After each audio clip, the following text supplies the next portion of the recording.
What's up, everybody? This is Jamie. Welcome to the very first edition of my new preview show, The Walkthrough. We'll be doing this every week, generally on Wednesdays, just talking about the team that the Chargers are going to play this week. So, this is the inaugural episode, and please help me welcome our guest, Wesley Coleman from, remind me again the name of the podcast? The Dome Patrol podcast. The Dome Patrol podcast, which is part of our network. Wesley is one of our colleagues at the FFSN network that we just joined back in April. So, Wesley, welcome. Thanks for being my guest on the first show. Appreciate you being here. Thanks. I appreciate you having me. Really excited to be talking about football, and we're actually talking about real football games with opposing players playing against each other on the same field. It's pretty exciting. Yeah. We just broke down the Chargers depth chart yesterday, kind of previewed the Rams game a little bit. So nice to be talking about some football. And I guess we'll just go ahead and get started talking about the Saints. Jump So in. yeah, so the big move this season for the Saints obviously was the addition of Derek Carr. So why don't you talk a little bit about, expectations for Carr, what kind of an impact he's made on the team already in training camp, and just how he's fit in so far with the team. First of all, he's fit in incredibly well. He's stepped in and been exactly what you think a veteran quarterback should do, or how they should act coming to the team. Even a player like Michael Thomas, who's a leader in his own right and a big voice in your locker room, has said that's our leader and we love to have him and he's sending us in the right direction. So he's doing that part of it, which we need because we do have some young players along with some loud veterans. So we need somebody that's going to combine all that in one direction. The big thing in where we're excited is the John Gruden offense that Derek Carr had a lot of success in is extremely similar. It's based on the same offense that the Saints have had success in for years.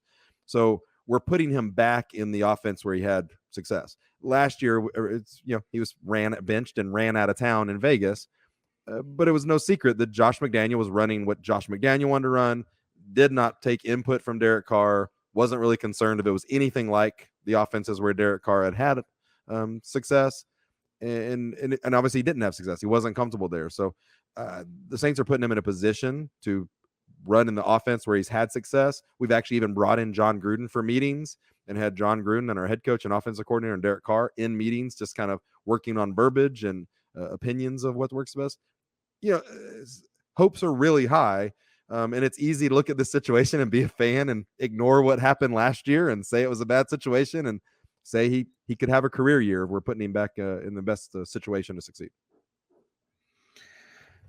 Cool. So tell me, what are your expectations right now for Derek Carr in terms of how you think he's going to elevate the offense? What his season is going to look like statistically, things like that. Yeah, I'd predict that.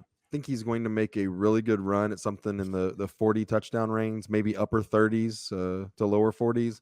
I'm not really concerned about the interceptions. I think we're going to throw the ball quite a bit. So, somewhere in the early teens, the 13 to 15 range could work on interceptions. That sounds like a big number, but if you're up there in the upper 4,000 yards and throwing 40 touchdowns, 13, 14, 15 interceptions isn't anything to be mad about. And I think that it's going to really set up also it's going to open up a running game for us as well. We've got great receivers. Chris Olave is going to be our number one receiver this year. The stuff that he needed to work on last year, which just contested catches, everything else he was elite at. And he has done nothing in camp but be incredible with contested catches. And then it's the big thing. If Michael Thomas is healthy for the first time in 3 years, there's not a better 1-2 punch that there would be. Michael Thomas, the last year he played football as the full season, was the offensive player of the year and had 149 receptions. So I'm not saying he even needs to be that, but if he's a percentage of that and healthy for most of the year, we're going to be able to throw the ball and going to be able to open up the run as well. So you mentioned Michael Thomas. How's his preseason, his camp going so far? Does he look like he's back to 100%? I think it's probably close to 100%. He's saying, here's the thing. Physically, he's back at 100%. Mentally, he's back at 100%. He just needs the reps. He still hasn't had consistent reps for a few years. He is dominating every single cornerback in camp except Marshawn Lattimore. And him and Marshawn Lattimore are 50-50 going back and just battling it out, which has been really exciting for the fans because you're seeing two of the best when they're at their peak battling out, like getting back to it. Every other cornerback he's making look like they don't play football. He's looking like Michael Thomas. So again, we're going into the start of the preseason and in this, so we've got a long time till still almost a month to get him 100%. Right now, it looks like he's going to be on an elite level in week 1 if this keeps trending in this way. So I got a little bone to pick with you. You said you think Michael Thomas and Chris Olave are number 1 and 2, and this is a Chargers podcast. I do think there are some people who are going to be listening to this who are going to shout out Keenan Allen and Mike Williams, excuse me, as a better combo. So what is it about the combo of Olave and Thomas that you think puts them into that elite tier? So I'll tell you, with both of those, and those are probably my 2 favorite combos, and I'm a huge Keenan Allen fan. I think that if either one of those duos stays healthy and the other one doesn't, that's the best duo in the league. Obviously, the thing the Chargers have had problems with the wide receivers has been the health as well of keeping both of them on the field. So I'd put it there. I mean, Chris Olave's got the youth, and I mean, again, Michael Thomas, the last time he was healthy, was the best offensive player on the planet. I'm not trying to be silly and think that he's definitely going to be that guy again. And I've tried to be realistic and not put all my eggs in one basket and even think that he plays all the games. I mean, it's hard to say, but it's that what if thing. Huge respect to Keenan Allen and Mike Williams, though. I think they're right there is both elite receivers, and I think you can argue all kinds of ways about who's the number 1. And I think that there's not many teams that have that problem. Most teams have a clear cut. This is number 1. Everybody else is kind of who's the number 2 on this day. Is it the tight end? I don't know. You can argue with any of those 4 guys being the number 1 receiver. And so I'm no disrespect to the Chargers for sure. They've got 2 great wide receivers. So let's talk about the offense a little bit. You mentioned the passing game and how it's going to open up the running game and how you think it's going to be a prolific passing game this year. What about the offense are you concerned about, or do you think has a potential to hold the team back from a production standpoint? Yeah, the only thing I'm concerned about is going to be offensive line health / depth. If we have and keep our starters healthy, we've got a great offensive line. Once we get beyond that and we start looking at 1 or 2 steps into injuries, I definitely have some concern. So there's specifically one position that really sticks out. It's left tackle. If Trevor Penning is healthy, I think most of our offense is going to flow through. If Trevor Penning is healthy, we've got somewhere we can run the ball, and Derek Carr is going to have his blind side protected. If Trevor Penning isn't healthy, then the guy that backs him up is somebody that I don't want starting at left tackle necessarily. And so it's going to really ebb and flow there. Every other position where we've got great depth, and I'm really happy with how we look. So a couple of things stand out to me there. And I know last year when Penning was in the draft, a lot of Chargers fans, myself included, wanted no part of him. Yep. So for me, hearing you say Trevor Penning is kind of the key to the offense in terms of being able to run the ball and protect Derek Carr, I'm not sure that's a position that I would want to be in. That would make me really uncomfortable. How do you feel about that? And where do you think he is in his development? Yeah, there's no reason that we don't believe, one, he's going to be an elite run blocker, period. No matter what happens, it's impossible to see it another way as long as he's healthy. His pass blocking has been great. He's going up against some young guys, going up against a veteran like Cam Jordan and learning. But what we've seen in his development now that he's been healthy and not missing time, he's taking great strides. And there's not even a competition for the left tackle position, where last year when he came in as a rookie, it was, you are going to fight for this position and you're not being labeled the starting left tackle. Our starting left tackle is James Hurst, and you've got to go take the position from him. He was injured, so he didn't take it from him. But it was basically known coming out of training camp and starting the season that even without the injury, he was not just being given that position. This year, he has earned it. He's taking first and second team snaps. They're doing a lot to make sure his snaps get brought up in training camp to where from what he missed last year. So we like what we're seeing. Obviously, everybody probably predicted that he was going to be in 3 camp fights a week or something like that. He hasn't had that problem at all.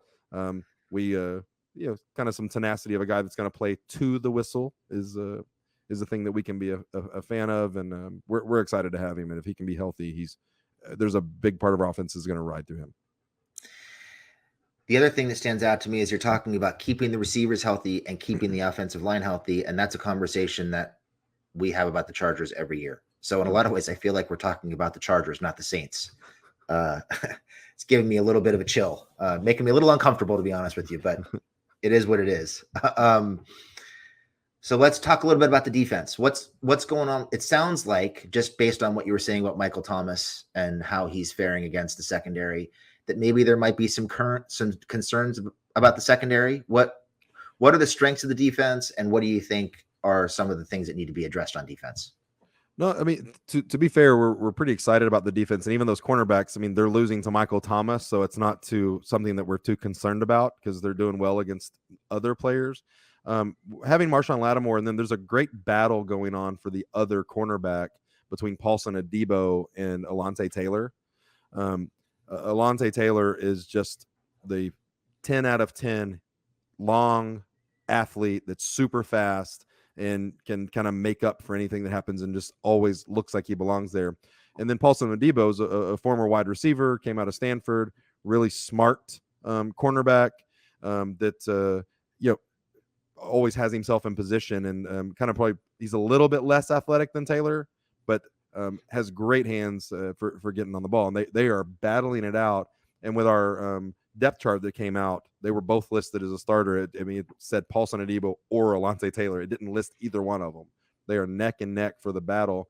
I think that battle comes to fruition, and we see what's going to happen over these next few weeks when we're actually playing games and referees are throwing flags. I think whoever gets the least amount of flags the next 3 weeks is named the starter because they both have tons of potential. So I think whichever one we can put out there and isn't assaulting the wide receivers is probably can get it. Having said that, our big concern is going to be linebacker depth. Demario Davis is still an elite, one of the best linebackers in football, but he's also getting up there in age. And so the concern is always, when is the time that he hits the wall? So far, any amount of slowing down that's happened, he's made up for with being smart. So he hasn't actually slowed down. And then, last year with Pete Werner, who was an incredible linebacker through the first half of the season, he got injured. And so it's whether or not he can be healthy. And behind them, we don't have a lot of depth at linebacker. The thing that makes us feel okay is that the Saints they would much rather typically play 5 defensive backs and only 2 linebackers. Most of the time, we only have 2 linebackers on the field. So if those guys can stay healthy, we feel pretty good. But there's not a lot behind them. And in fact, the Saints on Thursday, August 10th, signed Jalen Smith, the former linebacker out of Notre Dame that had tons of his knees been rumored to be completely shot, but he had a semi-healthy year last year with the Giants, and that could be the backup depth that we're looking for. I don't know how much I believe in that because I think his leg could potentially fall off at any time. But that's been our big concern is where are we at with linebacker depth and what happens after that. Again, major flashbacks because we're having the same issues. So if you were going to lay out, 2 offensive position battles and 2 defensive position battles that you're most interested in seeing unfold starting this weekend or next weekend, I guess, what would those position battles be? So it's definitely going to be left guard is a big one for me because we've got Andrus Peat, who's kind of the incumbent, who restructured his deal this offseason down to almost the veteran minimum, and we're able to move on without him after the season without any penalties whatsoever. Like, he restructured this deal to stay. Andrus Peat is going to be battling James Hurst for who's going to be our left guard. Great thing, James Hurst has played multiple positions on the line. He was our left tackle last year before Penning went down, but after when Penning went down. If James Hurst wins that battle and is the starting left guard, it means 2 things for me. One, it means Trevor Penning's healthy and is playing tackle, which is great. But it triggers James Hurst to be able to play guard, who is better, who's more reliable than Andrus Peat. Andrus Peat is a huge guy that will definitely make some huge pancake blocks, but he'll also pancake himself and fall back and lay down while he gets ran over. And I've said for years that if Andrus Peat is the worst offensive lineman on your team, you've got a pretty damn good offensive line. So I'm not trying to, but if we upgrade that worst position with James Hurst, that's a huge upgrade as well. And again, a big part of it is it triggers the pinning thing. The other battle I'm really excited about is, who's going to be, I say our second string running back, but who's going to be our starting running back, because we're starting the year without Alvin Kamara. So the Saints knew this was going to come, and they went all out to make sure this was not going to be a problem. Last year was a huge problem because we had Mark Ingram, who's past his prime, should not have probably been in the NFL last year, and we had problems when Kamara wasn't healthy. We signed Jamal Williams, who led the NFL running backs in touchdowns last year with 17 touchdowns for the Lions. We brought him in, number one starting quality, running back. And then we drafted Kendre Miller out of TCU, who is an enormous man, who is extremely fast and shows every potential to be a number one running back. There could be a really good 1-2 punch there, but it's which one of them is going to get the most carries to start, and how's it going to start, and what's it going to look like. They are different running backs. Also in there is neither one of them have had a lot of receptions in their career. Both of them say they can. Both of them have been working on it in camp, and I think whichever one of them is best in the passing game is really going to help potentially who's going to be that starter while Kamara's out. And then it allows Kamara to play kind of different positions when he comes back, including maybe slot receiver and a few different multi-back backfields. And what about defense? You mentioned the corner battle. Is there anything else going on position battle wise? Yeah, the cornerback's the big one. And then we talked about the linebacker, the backup linebacker. I think we're pretty set on what's going to happen on the defensive line. Brian Brzee is a rookie. He's going to come in and he's going to be a starter there in the middle, or he's going to get a lot of snaps. It's going to be a good rotation. And then you're going to see Cam Jordan and Carl Granderson get a lot of defensive end snaps. Whoever's that third linebacker, which again, we haven't seen Jalen Smith yet. He literally signed on Thursday, so no telling what he's going to look like. But that kind of makes me feel better. We've got Zach Bond, who was drafted out of Wisconsin as basically a 3-4 stand-up rush the passer, and they've now for 4 years tried to make him a linebacker. He has had success. He 2 years ago had one of the best preseason games I've ever seen from any player, and then he's never played like that again. So there's a few things going on. Nephi Sewell, whose brother is in the league, has been really good and looks like he's flashing, but it's going to be probably a backup of someone, unless it's Jalen Smith, of somebody that we don't know and is going to have a potential to maybe play. I mean, Caden Ellis was this guy last year who was our first guy up. He earned himself a huge contract from the Falcons by playing great when Pete Werner went down. So, there's a lot of pressure on it because either one of our linebackers could miss some time. What do you think a successful preseason debut looks like for the Saints next week? Well, we're going to get out of the way with the most obvious thing, which is health. Let's be healthy. The big thing that we can't simulate and that Derek Carr has not done yet, he's got to hear his offensive coordinator. I want no timeouts, very minimal timeouts. I don't want penalties for the time clock running out. I want good communication. So between plays, we're needing the play to get into Carr, and then we're needing him to get his calls out there, get the offense set over and over again. That's the one thing that they haven't played a game, so you can only simulate that so much in practice with your own team. So I really want to see that smoothness of plays getting in and getting out with a good time on the time clock. I think that's the best thing. We're really happy that Derek Carr is a quarterback that calls his own protections. We have not had that since Drew Brees left. So that's taking a lot of pressure off our offensive line, allowing them to actually just do their job and block. So we want to see how that communication goes, and then how this offensive line is working together, because it's kind of changed around a little bit. So, and let's just wrap up with what do you think the Saints' record is going to be this year? How do you see their season playing out? So I'll just say, so the Saints do have the easiest schedule in football, like as rated by everybody that's put out schedule rankings and all that. They have the easiest schedule in football, and I think the NFC South is terrible. I think there's a case to be made that the three best quarterbacks in the NFC South play for the Saints, with Derek Carr, Jameis Winston, and Taysom Hill.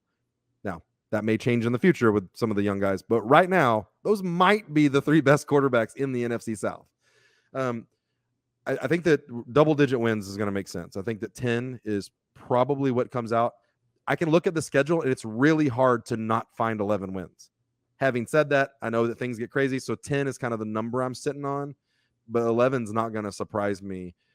Some of that being the start of the year, there's going to be a lot of gelling to happen while we have a pretty easy schedule and we play a terrible division.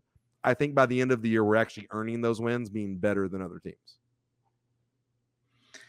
And so 10 wins, so you've got them going 10-7. What do you think that means for their playoff chances, and how do you see that part of the season playing out once they get there? Yeah, I think they'll be the 3rd seed. There's a potential for the 2nd seed. I'm not sure. Listen, there's a whole so much competition in the AFC, and the teams at the top of the NFC are really easy to question. I don't know what Brock Purdy is. I know that their defense is good. I have no idea what that guy is a quarterback. Yes, he played good for half a season when nobody knew what he was. I don't know if he's going to be good this year. And it's really, I've seen a lot of quarterbacks be really good for 8 to 10 games and then disappear. I think the Eagles have a lot going on. I think their defense is going to be pretty good this year, but I could see their offense having problems. I'm not sure how much I believe in their quarterback. I've seen him play really bad, and then I've seen an Eagles quarterback dominate a season and then run himself out of the league over the next 4 years, which is what Carson Wentz did. Yep. So neither one of those guys I'm too salty on. I like Dak Prescott, but the disrespect that he's getting in Dallas, and I think the Tony Pollard bell cow running back thing is not going to work for them. So I could see them falling apart. And I also think their defense is pretty light. So I think that any team can squeak out, get 11, maybe a 12th win. It's real easy to be a number 1 seed. I'd say the Saints are going to come in as the number 3 seed. Of course, get a home game, and then anything can happen. I think that by the end of the year, I really see if there's any health. I see this team gelling together and being dangerous enough with the right mix of offense and defense to beat anybody in the NFC. So one more question. Part of the fun of the preseason is predicting surprise cuts and trying to figure out which, if any, of the UDFAs are going to make the team. Yep. Over here in Charterland, we've always got at least 1 or 2 UDFAs making the roster. It seems like. I'm not sure that's going to happen this year, but give us, I'm going to put you on the spot. Give us 1 surprise cut and 1 to 2 UDFAs who you think might pop in the preseason and earn their way onto the roster at the end of the day. Well, I'll give you the surprise cut that I don't know if I necessarily believe in, but it would be a huge surprise cut. So I'm gonna put my surprise cut as Jimmy Graham, because there's been such a story about him signing. He's been playing great. I could see Jimmy Graham having an injury over the next month. He took off an entire year of football for a reason. So I would say that, and we're pretty deep at tight end. We have potentially 4 tight ends making the team, and then also Taysom Hill, who runs a lot of tight ends. So I'll say Jimmy Graham. I think that we're going to have 1 name at tight end that gets cut, whether it's him or Jesse James, something like that. So I'll say Jimmy Graham just for the clicks, right? And then there's a guy that I would love to see make the team. A guy named Nick Anderson, who's a linebacker out of Tulane. He's just a damn football player. His problem is he's like 5'10". He's never going to be a linebacker in football. Probably, but the Saints are the team that is known for undrafted free agents making it. We go into training camp, and if you beat out somebody, it doesn't matter when you were drafted and what you got paid. You're going to make the team. So I think that there's between him and a couple of guys, but we'll say Nick Anderson. It'd be a good story. He's from New Orleans, went to Tulane, and it's a long shot, but let's say Nick Anderson, because we need somebody to step up and be a big player at linebacker. All right. Well, I think that pretty much covers it. You want to tell everybody where they can find you and your podcast on Twitter? Yeah. So the podcast is it Twitter? Is it X? What are we calling it X? now? Whatever. Yeah, I don't know. But you can find me on Twitter at our podcast is at Dome Patrol PCast, and then personally my Twitter handle is at Wesley 13. It is 13, not 13. Well, that just about does it for our very first episode of the walkthrough. Wesley, thank you again for joining us. You were great. Really appreciate the time. Appreciate you having me. Thanks a lot. Let's keep this going. If we play each other in a regular season over the next few years, let's get together and do these. It's fun. Definitely. More than happy to do it. Thank you, everybody, for joining us. Hope you enjoyed the first episode of the walkthrough. Let's keep our fingers crossed for good health for both teams and at least an interesting preseason game. So thanks, everybody. We will see you next time.